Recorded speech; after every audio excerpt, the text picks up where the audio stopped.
अखंड ज्योति नवंबर 2021। अपनों से अपनी बात। ऐतिहासिक संकल्पों की भूमि है शांति कुंज। लेखनी का एवं उद्बोधनों का अपना एक विशिष्ट महत्व एवं प्रयोजन है। एक के माध्यम से स्वाध्याय का तो दूसरे के माध्यम से सत्संग का प्रयोजन पूर्ण होता है। इन साधनों के होने के बावजूद उस उद्देश्य को पूर्ण कर पाना संभव नहीं हो पाता जिसे उज्जवल भविष्य का आधार कहा जा सकता है। ऐसा इसलिए कि यदि मात्र ये दो ही उद्देश्य मानवता का कल्याण कर पाने की सामर्थ्य रखते होते तो संचार क्रांति के इस युग में, जब टीवी, मोबाइल, इंटरनेट जैसे न जाने कितने सशक्त माध्यम उपलब्ध हैं, लोक शिक्षण का कार्य इन्हीं माध्यमों से पूर्ण हो जाता। पर ऐसा हो कहां पाता है? ऐसा इसलिए क्योंकि व्यापक स्तर पर क्रांति करने के लिए इन दोनों ही माध्यमों के पीछे प्रामाणिकता एवं प्रखरता का होना जरूरी है। दूसरों को प्रकाश वही दे पाता है जो स्वयं भी प्रकाशित हो।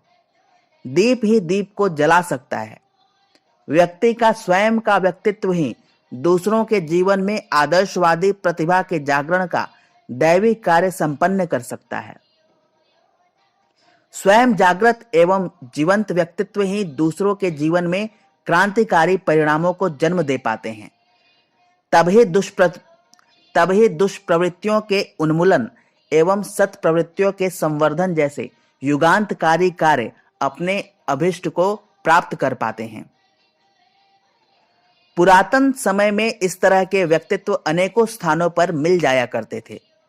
उनकी अपनी चरित्र निष्ठा, आचरण में उपलब्ध सदाशयता समाज में ऐसा प्रारूप तैयार कर पाने में सक्षम होती थी जिससे सदा सर्वदा सतयुगी प्रेरणाप्रद वातावरण विनिर्मित रहता था और लोकमानस का प्रशिक्षण भी साथ साथ चलता रहता था।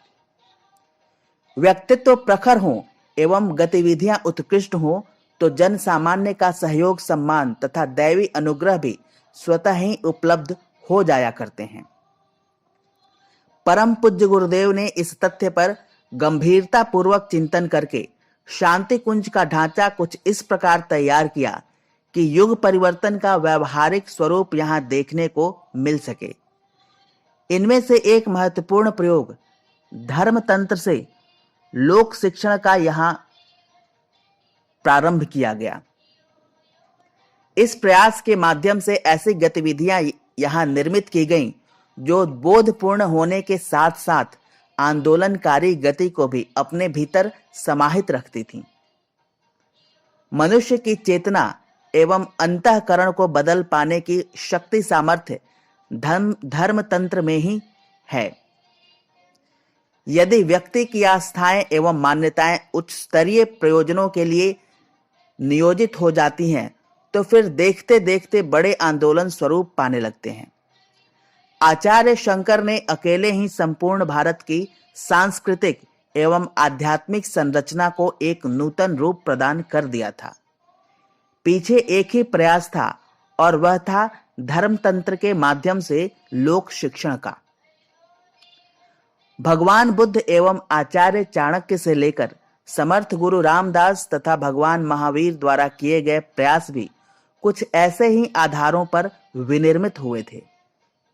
इन प्रयासों के माध्यम से आने वाले परिणामों को लोक शिक्षण सत प्रवृत्ति संवर्धन का मेरुदंड कहा जा सकता है। परम पूज्य गुरुदेव ने इसी आधार पर शांति कुंज के माध्यम से एक वैश्विक क्रांति को जन्म दिया।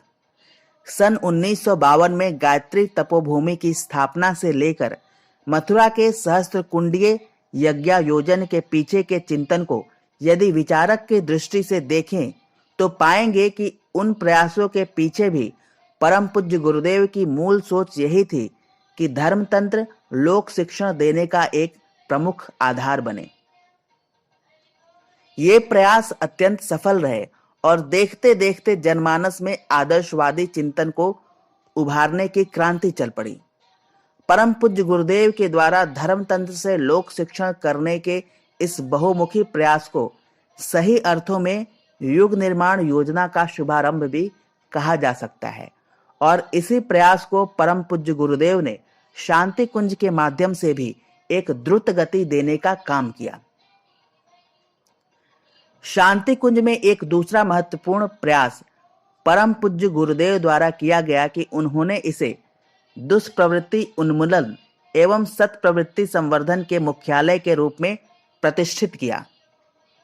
यज्ञ संस्कारों की प्रक्रिया का पुनर्जीवन करने के साथ साथ उन्होंने उसमें यह सत्प्रयास जोड़ा कि इन कर्मकांडों में भाग लेने वाले प्रत्येक याजक को दक्षिणा के रूप में एक बुराई छोड़ना और एक अच्छाई अपनाना जरूरी था।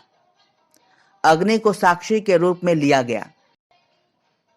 नशा त्यागने से लेकर छुआछूत जैसी कुरीतियों को त्यागना, पर्दा प्रथा, महंगी शादियों, दहेज जैसी बुराइयों को त्यागने का आधार ये कार्यक्रम बने, तो वहीं नित्य उपासना, वृक्षारोपण, बाल संस्कार शालाओं जैसे सृजनात्मक कार्यक्रमों की प्रतिष्ठा का आधार भी यही कार्यक्रम बने।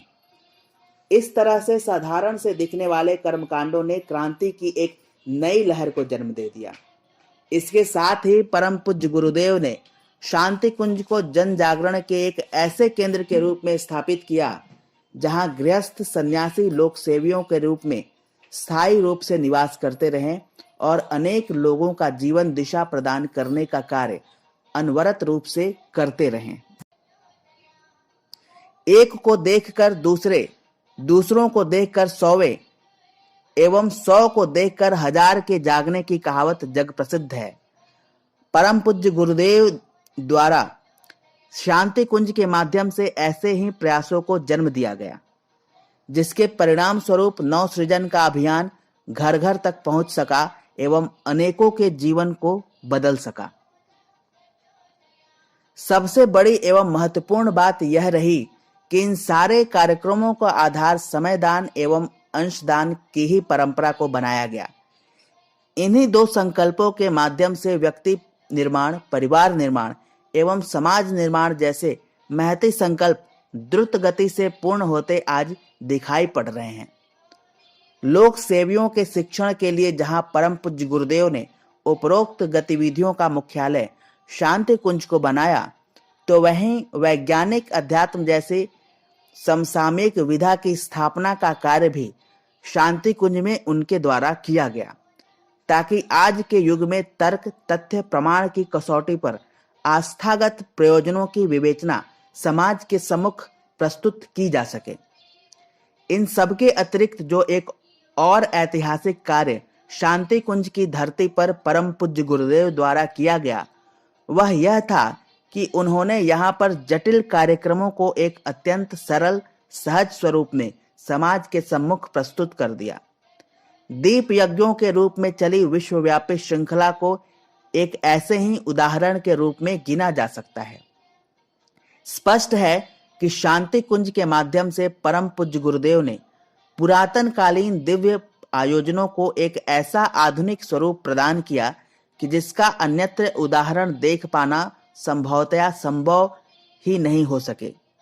शांति कुंज को दूसरे शब्दों में ऐतिहासिक संकल्पों की भूमि कहा जाए तो यह तनिक भी गलत नहीं होगा।